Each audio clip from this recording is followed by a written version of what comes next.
Hi guys, तो आज हम स्टार्ट करने वाले हैं lecture 2 of the chapter chemical reactions and equations. इससे पहले वाले लेक्चर के अंदर हमने टाइप्स ऑफ रिएक्शंस को डिस्कस करना स्टार्ट किया था, जिसके अंदर हमने कॉम्बिनेशन रिएक्शंस के बारे में ऑलरेडी पढ़ लिया है। उसके अलावा हमने एक्सोथर्मिक रिएक्शंस भी पढ़ लिए हैं एंड लास्टली हमने डीकॉम्पोजिशन रिएक्शन के 3 टाइप्स होते हैं जो कि मैंने बताया था, क्योंकि डीकम्पोजिशन रिएक्शन में हमें या तो हीट देनी पड़ती है या लाइट देनी पड़ती है या फिर इलेक्ट्रिसिटी देनी पड़ती है। तो जो हीट देकर डीकम्पोजिशन होता है उसको हम थर्मल डीकम्पोजिशन बोलते हैं, लाइट देकर होता है उसे फोटोलाइटिक डीकम्पोजिशन बोलते हैं, और इलेक्ट्रिसिटी देकर जो होता है उसे इलेक्ट्रोलाइसिस बोलते हैं। तो हमने थर्मल डीकम्पोजिशन के सारे एग्जांपल्स पिछली क्लास में कवर कर लिए थे। इस क्लास में हम लाइट से होने वाले डीकम्पोजिशन और इलेक्ट्रिसिटी से होने वाले डीकम्पोजिशन के बारे में पढ़ने वाले हैं। अदर देन दैट हमने एक्सोथर्मिक तो पढ़ लिया, हम एंडोथर्मिक भी इसी क्लास में पढ़ेंगे एंड लास्टली हम डिस्प्लेसमेंट के बारे में भी पढ़ेंगे। ठीक है, तो ये है हमारी आज की क्लास का agenda. Let's get started with it. So decomposition के अंदर सबसे पहले तो मैं रिवाइज करवा देती हूँ हमने क्या क्या पढ़ा। मैंने आपको बताया था डीकम्पोजिशन के अंदर कैसे टाइप के रिएक्शन होते हैं।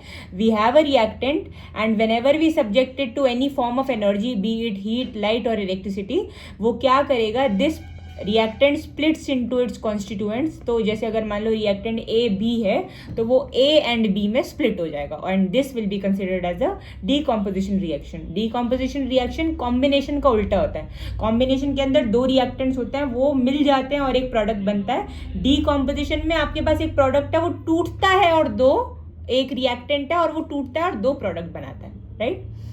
तो हमने अभी तक क्या क्या रिएक्शंस के एग्जाम्पल, इस थर्मल डीकम्पोजिशन यानी कि जब हम हीट दे के डीकम्पोज करवाते हैं तो उसे हम थर्मल डीकम्पोजिशन बोलते हैं। उसके हमने 3 एग्जाम्पल्स पढ़े थे, विच वर FeSO4.7H2O, जिसको हीट करने पर हमको मिलता है Fe2O3 which is reddish brown in colour. उसके अलावा we have SO2 and SO3। यहाँ पे जो Fe2O3 होता है ये सॉलिड होता है और SO2 and SO3 both of them are gases. ये एक इंपॉर्टेंट क्वेश्चन बन सकता है कि what is the state of sulfur dioxide and sulfur trioxide, so you should know that they are both gases. Other than that हमने एक और reaction पढ़ा था जिसके अंदर हमने पढ़ा था calcium carbonate which is also known as limestone. उसको जब हम हीट करते हैं तो हीट करने पर it breaks down into calcium oxide and carbon dioxide, where in carbon dioxide एक गैस है और कैल्शियम ऑक्साइड एक सॉलिड है। लाइमस्टोन यानी कि कैल्शियम कार्बोनेट भी एक सॉलिड है। लास्टली हमने एक और रिएक्शन पढ़ा जिसके अंदर हमने लेड नाइट्रेट लिया था। लेड नाइट्रेट को हीट करने पर बनता है lead oxide plus oxygen plus NO2, जिसके अंदर NO2 गैस होती है और इसके ब्राउन कलर के फ्यूम्स होते हैं, मतलब ब्राउन कलर के स्मोक जैसा प्रोड्यूस होता है। तो it basically indicates that this reaction has taken place, right. तो अब हम आगे बढ़ जाते हैं। ये तो सब थे हमारे थर्मल डीकम्पोजिशन के examples, right. This is thermal decomposition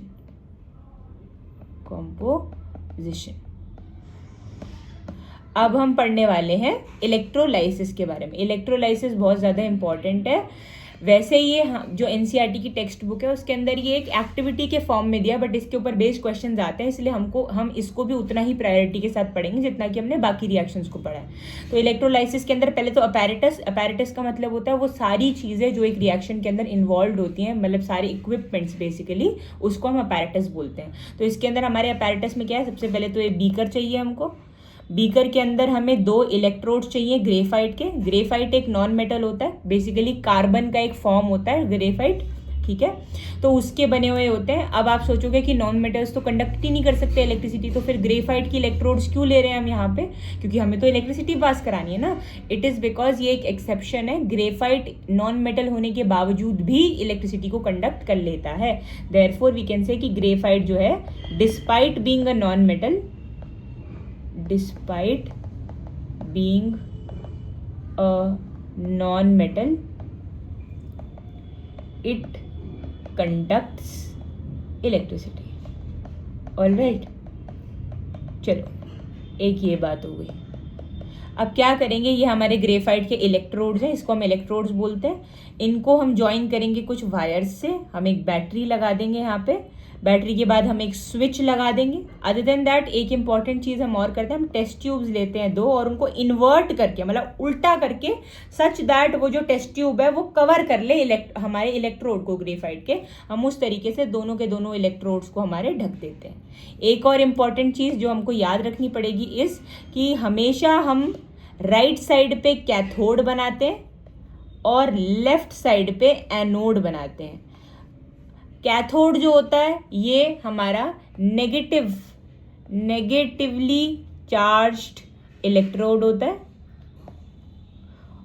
और जो एनोड होता है वो हमारा पॉजिटिवली चार्ज्ड इलेक्ट्रोड होता है।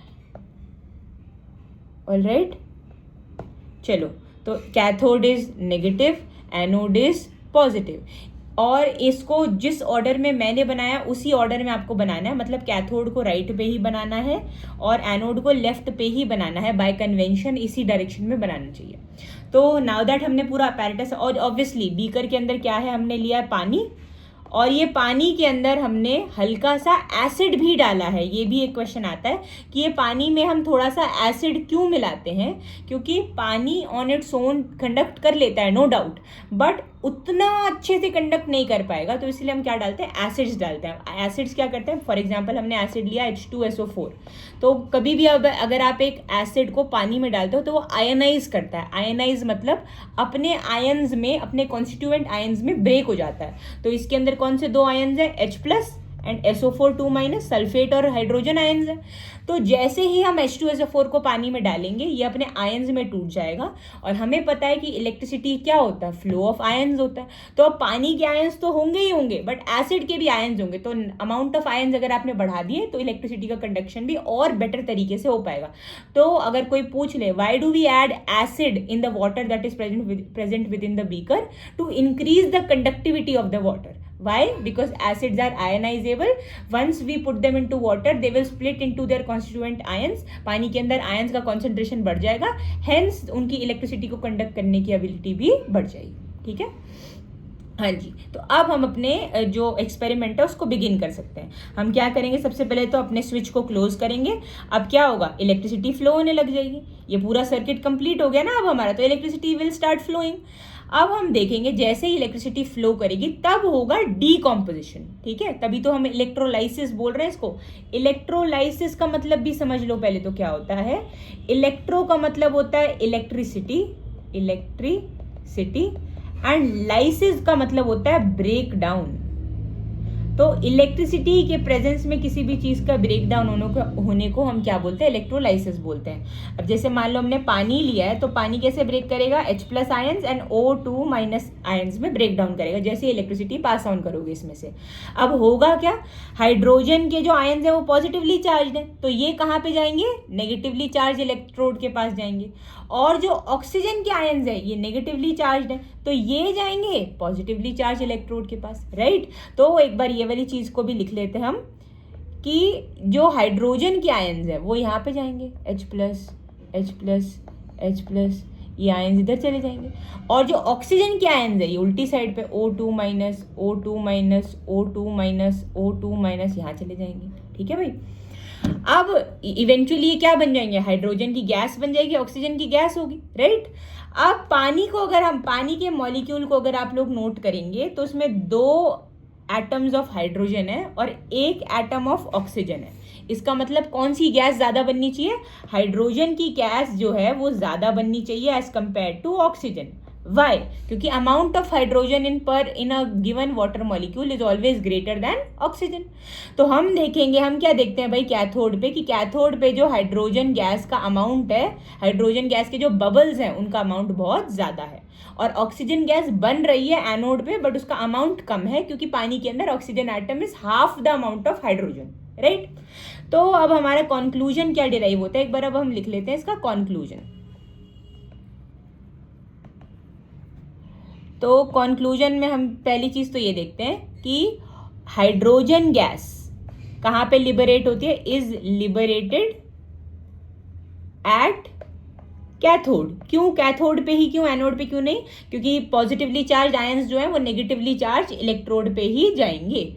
और ऑक्सीजन गैस जो है वो कहाँ लिबरेट होती है, is liberated at anode. Anode क्या होता है? पॉजिटिवली चार्ज होता है.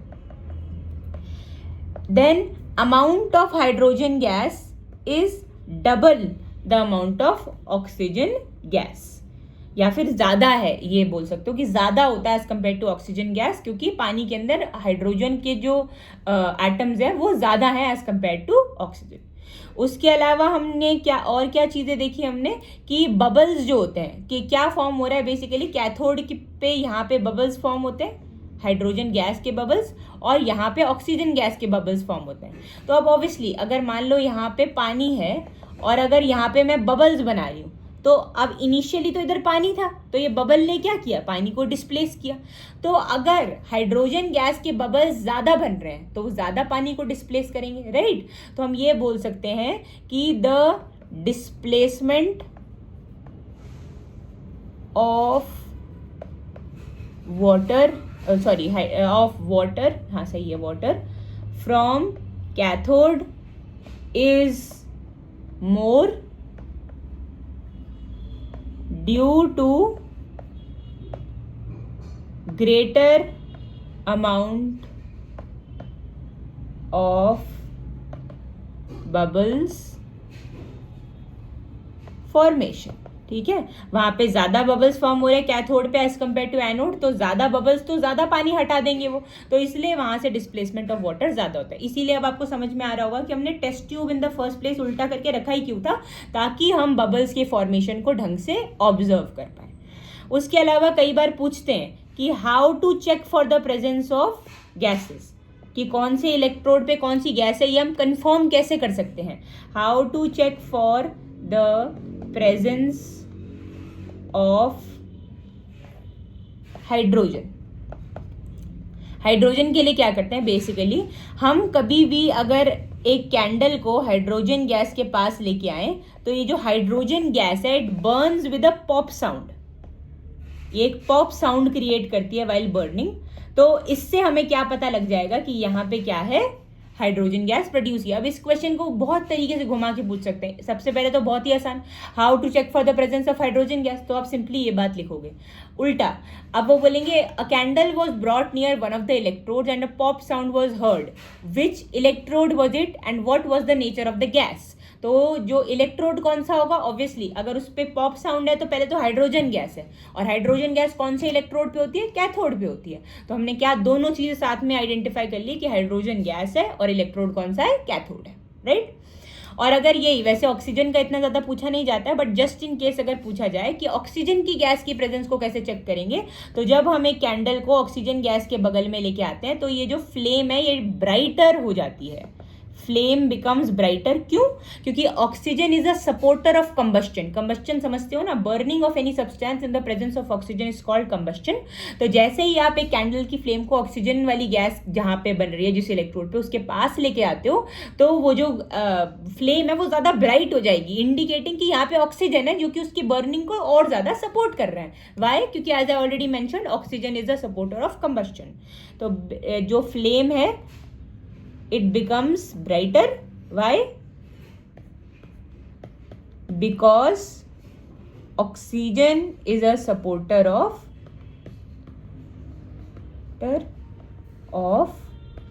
combustion.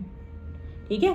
बाकी और बेस्ड ऑन अपैरेटस क्वेश्चन हो सकते हैं. ग्रेफाइट को ही क्यों यूज किया है, एसिड को क्यों मिलाया गया, उसके आंसर्स मैं ऑलरेडी आपको दे चुकी हूँ.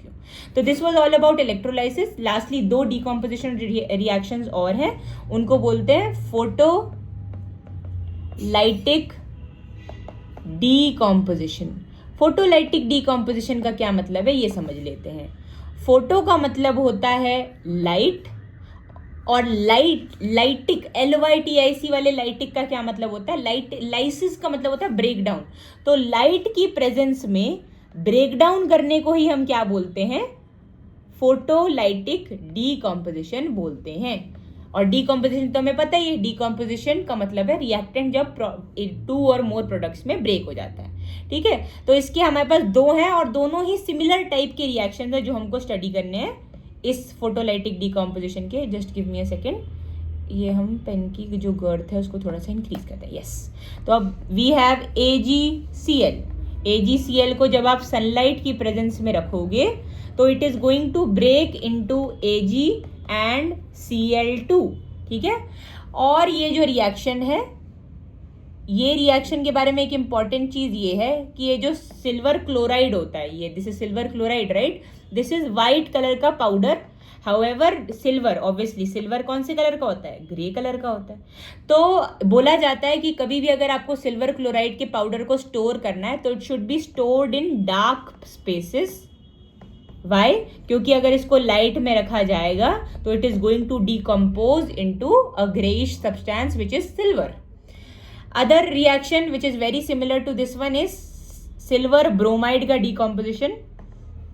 जो सिल्वर ब्रोमाइड है, जब हम इसको सनलाइट की प्रेजेंस में रखते हैं तो ये भी डिकम्पोज हो जाता है इनटू Ag एंड Br2।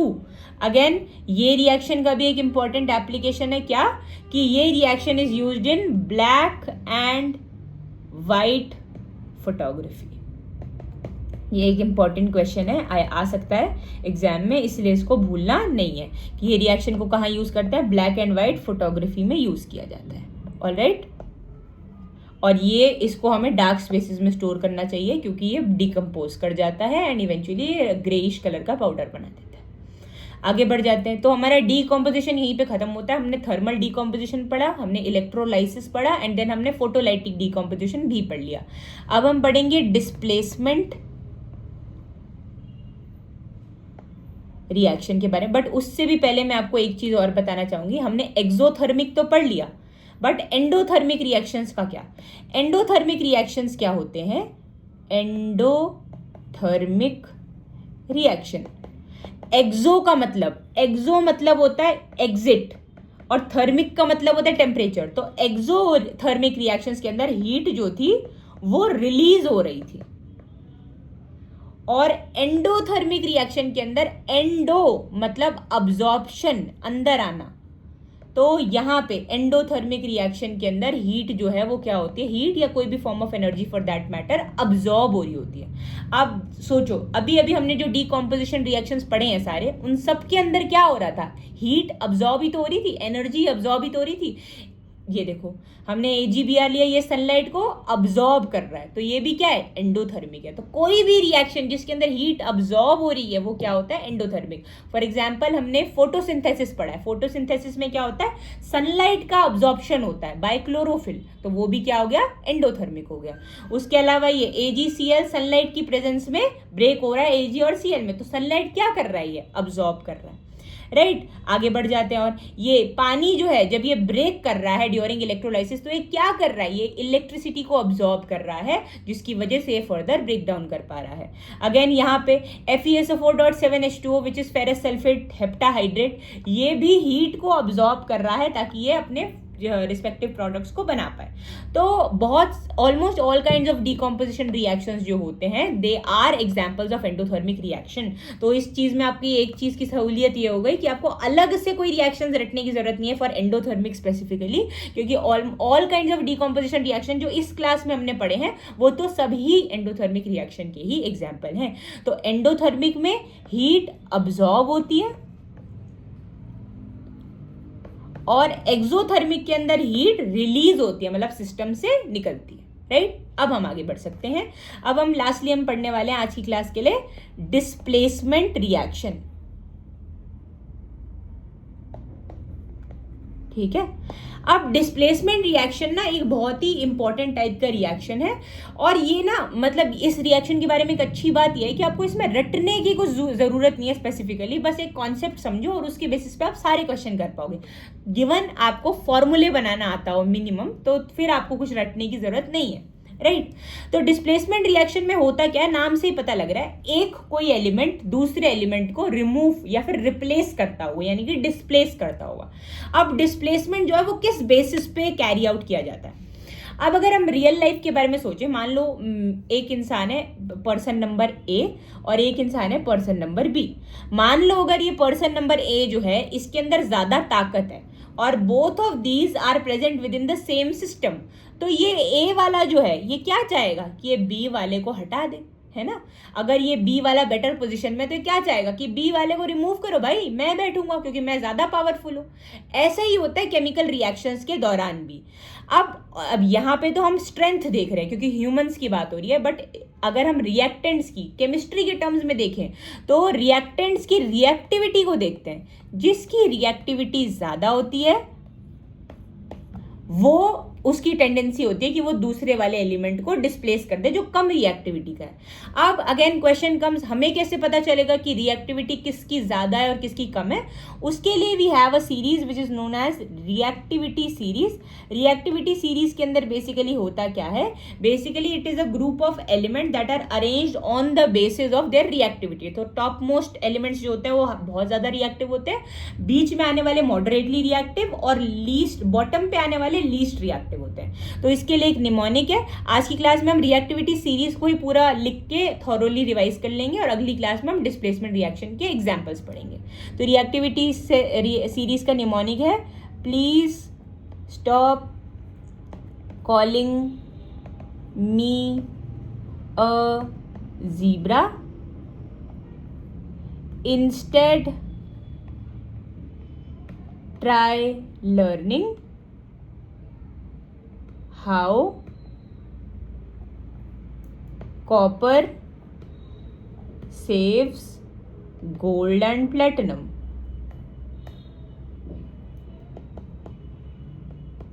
ठीक है, please stop calling me a zebra, instead try learning how copper saves gold. अब P for potassium, S for sodium, C for calcium, M for magnesium, A for aluminium, Z for zinc, I for iron, T for tin, Le for lead, H for hydrogen. Then we have copper, S for silver, and then gold, platinum as it is. और इसके symbols obviously आपको याद रखने हैं। तो symbols क्या है? K, Na, Ca, Mg, Al, Zn, Fe, Sn, Pb, H, Cu, Ag, Au and Pt। तो यहाँ पे जो सबसे ज़्यादा ऊपर वाले हैं ये हैं हाईएस्ट रिएक्टिविटी वाले, सबसे ज़्यादा रिएक्टिव है। ये जो इससे नीचे वाले हैं ये सारे हैं मॉडरेट रिएक्टिविटी वाले, और जो हाइड्रोजन के नीचे वाले सारे हैं वो सारे के सारे क्या हैं? लीस्ट रिएक्टिविटी वाले। और अगर इनमें से भी मान लो सिर्फ और सिर्फ हाई रिएक्टिविटी वालों में कंपेयर करना है तो जो रिएक्टिविटी सीरीज में जितना ऊपर है वो उतना ज़्यादा रिएक्टिव है। फॉर एग्जांपल सोडियम और पोटेशियम में पोटेशियम ज़्यादा रिएक्टिव है क्योंकि वो सोडियम के भी ऊपर है। ठीक है भाई, तो this is the reactivity series. Reactivity series displacement reactions के अंदर बहुत ज़्यादा काम आने वाली है। तो इसलिए आज का आपका होमवर्क यही है कि you have to thoroughly memorise it so that next class के अंदर हम इसको अप्लाई करके डिस्प्लेसमेंट रिएक्शन सीख सकें। Bye bye.